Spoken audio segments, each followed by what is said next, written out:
ஏன் உதயண்ணா, நீங்களும் உங்க அப்பா ஸ்டாலின் சாரும் ஏற்கனவே ஒரு கல்யாண வீட்டில் போய் ஒப்பாரி வச்சீங்க. சரி, அது பத்தாதுன்னு வாரத்துல 2 கூட்டம் போட்டு அதுல ஒப்பாரி வச்சீங்க. சரி, அதுவும் பத்தல. அடுத்து சத்யராஜ் சார், அவரு ஒப்பாரி வைக்கிறாரு. குளத்தூர்ல தலைவர் ஜெயிச்சு, குளத்தூர்ல தலைவர் ஜெயிச்சிருக்கு. கஷ்டமா இல்ல, ரொம்ப கிண்டலான மக்கள் பிடிச்சாள். சினிமாவில் பார்த்துருப்பீங்க. எல்லாத்தையும் விளையாட்டா எடுத்துக்க, இது எப்படி எடுத்துக்க முடியல. ஓகே, பட்டு தெரிந்துனா அதை புத்தி வரும்.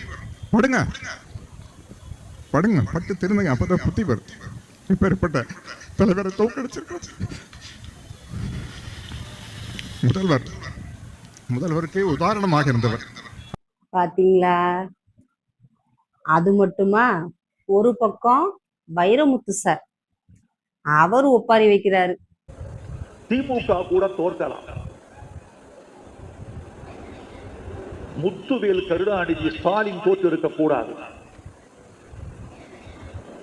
நிலா கேயலாம், வானம் செய்து விடக்கூடாது. சரி, நேத்து கூட ஒரு கல்யாண வீட்டுல போய் உதயண்ணா நீங்களும் உங்க அப்பாவும் ஒப்பாரி வச்சுட்டு வந்திருக்கீங்க. நம்முடைய திராவிட மாடல் ஆட்சி அமைஞ்ச பொழுது நமக்கு வாக்களிக்காத மக்கள் எல்லாம் இந்த ஆட்சிக்கு வாக்களிக்காம தவறிவிட்டோமோ என்று அந்த எண்ணத்தோடு இருந்தார்கள். ஆனா இன்றைக்கு இந்த சோஃபா மாடல் அரசு அமைஞ்ச பிறகு இப்படிப்பட்ட ஒரு மோசமான ஆட்சிக்கு நாம ஓட்டு போட்டுட்டோமே அப்படின்னு மக்கள் வருத்தப்பட ஆரம்பிச்சிருக்கிறாங்க. இந்த சோஃபா மாடல் ஆட்சியை மக்கள் வீட்டுக்கு அனுப்ப வேண்டிய நாள் வெகு தொலைவில் இல்லை. சரி, அதாவது கல்யாண வீடு எங்கேயாவது கூட்டம் நடத்துற இடத்துல நீங்க ஒப்பாரி வச்சீங்க.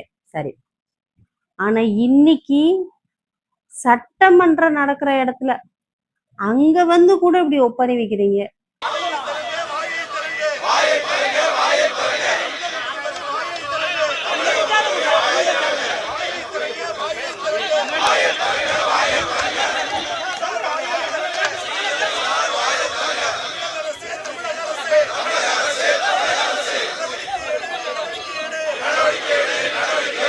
இது உங்களுக்கே அடுக்குமா?